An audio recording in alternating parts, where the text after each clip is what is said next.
வணக்கம். நான் astrology professor doctor Vimalan. புதன் 8ல் சுக்கிரன் 12ல் இருந்தால் நன்மையா சார்? ஒரு கேள்வி வருது. இப்போ புதன் 8ஆம் பாவத்துல இருக்கிறதுனால பொதுவாக 8ங்கிறது கஷ்டங்கள், நஷ்டங்கள், வருத்தங்கள், துன்பங்கள், அவமானங்கள், கொலைகள், தற்கொலைகள், மரண கண்டங்கள், தடுத்தாடுதல், தடுத்தல், செயல்படாமல் இருத்தல், தண்டமாக போகுதல், காணா போகுதல் அப்படிங்கிற மாதிரி அந்த இதை நம்ம சொல்லுவோம். அல்லது திருடு போகுதல் அப்படின்னு.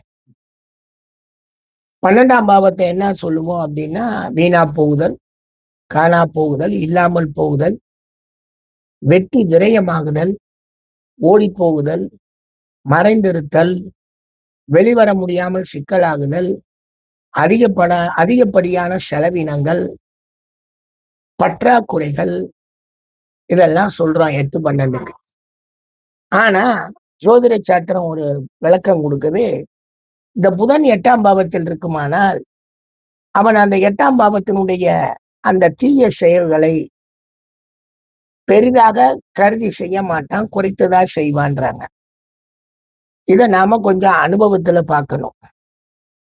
என்ன அனுபவத்துல பார்க்கணும்னா, இப்ப கடகலக்கணத்துக்கு 8ல இருக்கிறான் அப்படின்னா சனிய வீட்டுல இருப்பான். அதே மாதிரி பாத்தீங்கன்னா உங்களுக்கு மிதுன லக்னத்துக்கு 8ல இருப்பான்னா அதே மகர சனியில தான் இருப்பான் புதன். கடகலக்கண புதன் 3, 12 கூடியவன் 8ல. மிதுன லக்ன புதன் லக்னாதிபதியாக 8ல இருக்கவே கூடாது. பொதுவாக 8ஆம் பாவம் சனியனுடைய அமைப்பாக இருந்து அதுல போய் இந்த புதன் இருக்குமே ஆனால் அது கொஞ்சம் நாம நினைக்கிற மாதிரி அந்த தீய பலன்கள் வேணா குறையுமே தவிர தீய பலன்கள் வந்துடும். ஏன்னா சனியனுடைய இயல்பு என்னன்னு கேட்டீங்கன்னா, தீய பலன்களை வளர்த்து கொடுக்கறதுக்கு தான் அவர் இருக்கா. பக்யாதிபதியாக இருந்தாலும் அதிர்ஷ்டத்தை தடையுடன் தான் தருவேன்வான் அவனுடைய இயல்பு குணத்துல. உடனே 9 கூடையவன் அவன் அள்ளி தட்டிடுவான்லாம் கிடையாது. எப்படி மெதுவா வருவான். சுக்கிரனுடைய ஸ்பீடு 100 கிலோமீட்டர்னா சனியனுடைய ஸ்பீடு 1 கிலோமீட்டர் தானே. அவன் 8ஆம் பாவமாகி இங்க நிக்கிறான் புதன்னா அது கொஞ்சம் சிரமம் தான்.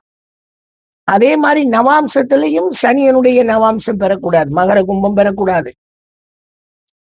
நவாம்சத்துல அடிகுணம் செயல்பாடுகளை வெளிப்படுத்துறது ராசின்னா அவனுடைய உள்மன குணம் என்னடான்னா அது நவாம்சம். அந்த நவாம்சத்திலையும் என்ன வயிறக்கூடாது, சனியனுடைய வீட்டுக்கு போயிடக்கூடாது. சனியனுடைய அந்த நவாம்சை ராசிகள் கும்பம், மகர கும்பத்துக்கு போகக்கூடாது. சரி, புதனுக்கு இப்படி அந்த தீய பலன்லாம் எங்கால் சுக்கிரன் இருக்கானே இவனும் இதே கதை தான். மகர கும்பத்துக்கு போயிடக்கூடாது. சனியனுடைய ராசிகள்லையோ சனியனுடைய நவாம்சத்திலேயோ இருந்து அவன் விரயத்தில் இருப்பானே ஆனால் அது கண்டிப்பாக வெட்டி செலவு, வீணா போன செலவு, காணா போன செலவு, இல்லாத செலவு தான் அவன் தருவான். அவன் நம்ம நினைக்கிற மாதிரிலாம் ஒரு நல்ல பலனை கொடுப்பான்றதெல்லாம் நம்பாதீங்க. அவனால செய்ய முடியாது. இதுதான் இயற்கை. ஆக புதனும் சுக்கிரனும் 8, 12ல 8ல புதன் இருக்கலாம், சுக்கிரன் 12ல இருக்கலாம், தப்பு இல்ல. ஆனால் அவர்கள் சனியனுடைய மகர கும்பத்துல ராசிலையும் இருந்துடக்கூடாது. சரி, ராசியில வேற பக்கம் இருந்த நவாம்சத்திலையும் மகர கும்பத்துக்கு போகக்கூடாது. போனால் அந்த துன்பங்களை அவங்க கொடுப்பாங்க.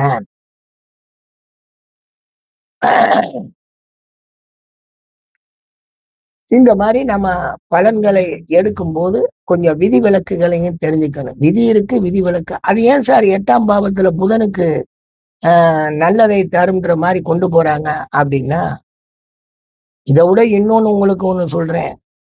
சுக்கிரன் புதன், அதாவது சுக்கிரன் 12லையும் புதன் 8லையும் குரு 6லையும் இருந்தாலும் சுபத்தையே தருவார்கள். 6ஆம் பாவத்தையும் நீங்க இப்ப இதுல கணக்குல எடுத்துக்கணும். இந்த குரு 6ஆம் பாவத்தில் இருந்தால் கண்டிப்பாக அவர் சுபர் தான் தர்றார். அவர் ஒண்ணும் கெடுக்கல. பெரிய நோய், விவகாரம், வில்லங்க, கடன், துன்பம், துயரம், விரோதங்கள், குரோதங்கள், பகைகள் அதுகளெல்லாம் அவர் ஏற்படுத்தல.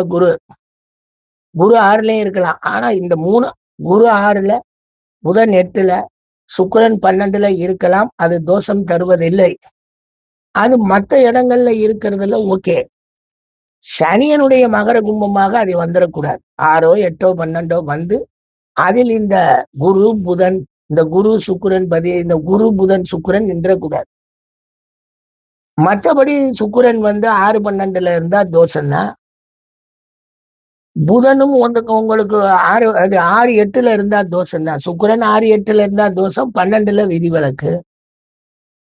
புதனுக்கு வந்து உங்களுக்கு 6 12ல இருந்தா தோஷம், 8 விதிவிலக்கு. ஆனா குருவுக்கு அதே மாதிரி உங்களுக்கு 6ல இருந்தா ஒரு பிரச்சனையும் இல்லை, 8 12ல இருந்தா தோஷம் தான். அந்த 8 12ஆம் பாவத்தினுடைய தன்மையை தருவான் குரு. ஒரு சின்ன விதிவிலக்கு கொடுத்துருக்காங்க, அவ்வளவுதான். 6 8 12ஆக இப்படி வரும்போது இதுல விதிவிலக்கு. 6ல குரு, 8ல புதன், 12ல சுக்கிரன் இருக்கலாம். ஆனால் அவர்கள் ராசியில் மகர கும்பமோ நவாம்சத்திலும் மகர கும்பத்திலே இருக்கக்கூடாது அப்படிங்கிற ஒரு விதிவிலக்கை போடுறாங்க. பலன்களை சொல்லி பாருங்க, உங்களுக்கு நடந்திருக்கான்னு பாருங்க. உங்களுக்கு அந்த மாதிரி நல்ல பலன்கள் நடந்திருக்கான்னு பாருங்க. பார்த்தா உங்களுக்கு இதனுடைய தன்மை தெரியும். அதாவது வந்துங்க, 6ஆம் பாவம் கடன் வாங்க வைக்கக்கூடிய அமைப்பு, நோய்வாய்ப்படக்கூடிய அமைப்பு, பிரச்சனைகள் எல்லாத்தையும் ஏற்படுத்தக்கூடிய வழக்கு வியாஜ்யங்களை தரக்கூடிய அமைப்பு.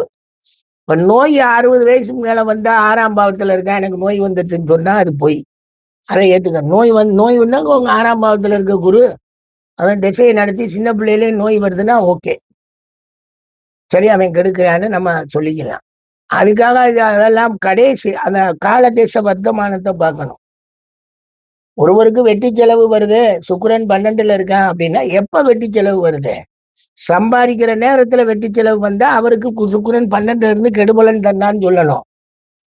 வயதான காலத்துல மொத்த சொத்தையும் எழுதி கையில கொடுத்துட்டு வெளியே போறோம் அப்படின்னா அந்த சுக்கிர திசை அது 12ல இருந்து அந்த மாதிரி செஞ்சிருச்சுங்கன்னா அது தப்பு. அதனால அந்த காலத்தை உணர்ந்து காலத்தை அறிந்து நாம அந்த பலனை பிரிச்சு புரிஞ்சு வாழணுங்க. நன்றிங்க, நன்றிங்க.